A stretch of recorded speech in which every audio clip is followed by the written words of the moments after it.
Avis vascular centre మన దేశంలోనే the best varicose vein hospital లెవెల్‌లో ఉండేది. మంచి ఎందుకంటే ప్రాజెక్ట్. వారి డైరెక్షన్‌కి ఈయన యాక్షన్ అవునండి. యాక్షన్ అదిరిపోయేది కాంబినేషన్. అదిరిపోయేది.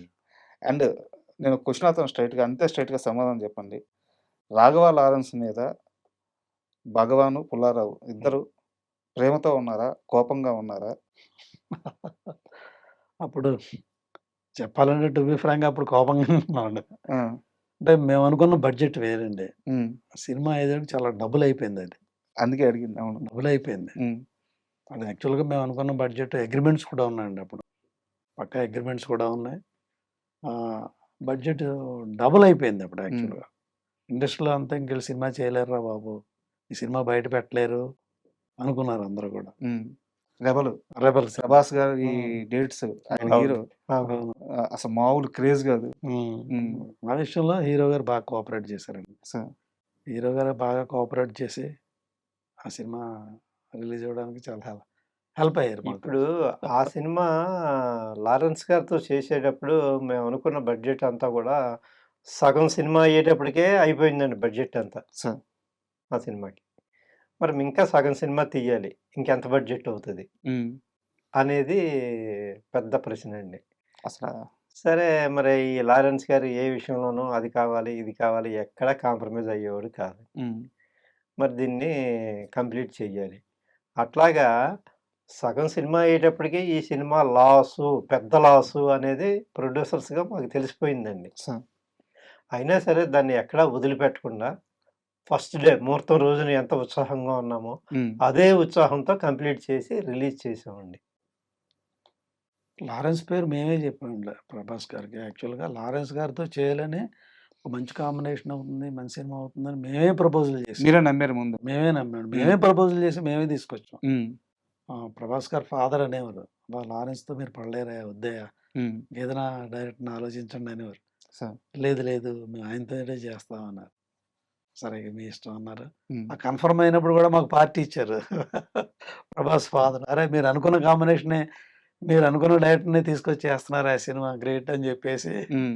ఆయన అంత ట్రబుల్ ఇస్తారని చెప్పినా, మీకు బడ్జెట్ ఎక్కువ చేస్తారని చెప్పినా కూడా సినిమా ప్రాజెక్ట్ కోసం నమ్మి మీరు మంచి ప్రాజెక్ట్ చేయాలని, ఈ ప్రాజెక్ట్‌ని నమ్మి మీరు చేస్తున్నందుకు యూ ఆర్ గ్రేట్ అని చెప్పేసి ఆయన మాకు మంచి పార్టీ కూడా ఇచ్చారు అప్పట్లో. సో అయితే నేను ప్రశ్న అడగడం కూడా ఓపెన్‌గానే అడిగాను.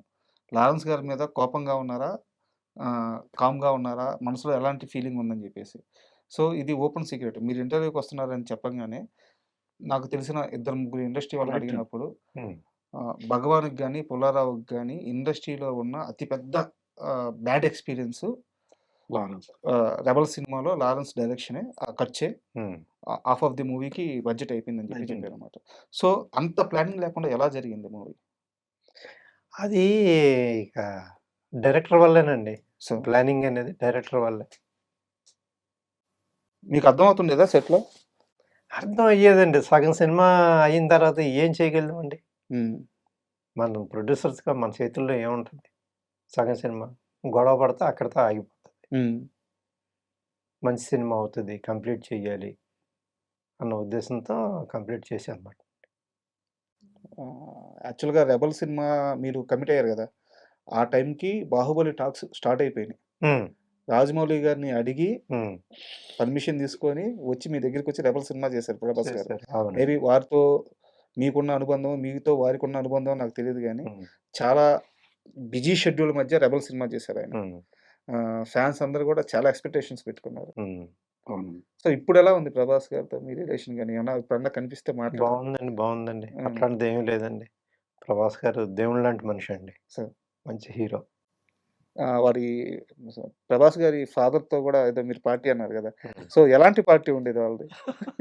ఆ ఫుడ్ గాని? అవును. అబ్బా! అసలు ఫుడ్ విషయంలో చాలా గ్రేట్ అండి. ప్రభాస్ గారు ఇంటికెళ్ళామంటే హ్మ్. వెజిటేరియన్ తినేవాళ్ళు ఇబ్బంది పడాలండి. ఆ! అలా ఉంటదండి ఆళ్ళ ఇంటి ఫుడ్.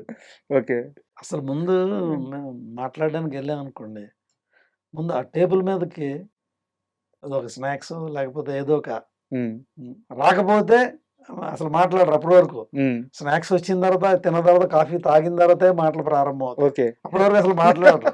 అంటే ఆతిథ్యం ఇవ్వడంలో అంత గొప్పగా ఉంటుంది. చాలామంది చెప్పారు. అట్లాగే అసలు ఆయన షూటింగ్ వస్తున్నారంటే రోజు ఒక 20 మందికి 30 మందికి భోజనాలు వస్తూనే ఉండే. వారి నుంచి.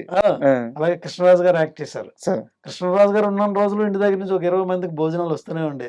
అద్భుతమైన రకరకాలు యూనిట్లు అందరికి ఇంపార్టెంట్ టెక్నీషియన్లు అందరికీ కూడా, సార్. ప్రొడ్యూసర్లకి, డైరెక్టర్లకి, కెమెరామ్యాన్ అందరికి ఒక 20 మందికి భోజనాలు.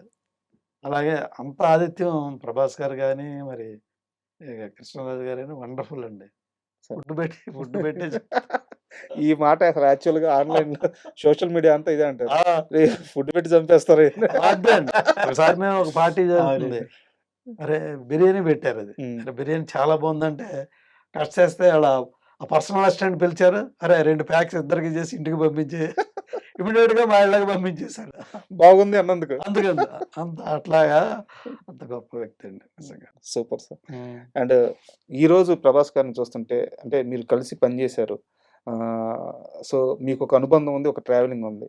ఈ రోజు ప్రభాస్ గారు ఉన్న స్థాయిని, ఆ పాన్ ఇండియా స్టార్ అనే ఆ క్రేజ్ని చూస్తున్నప్పుడు ఎలా అనిపిస్తుంటది మీకు?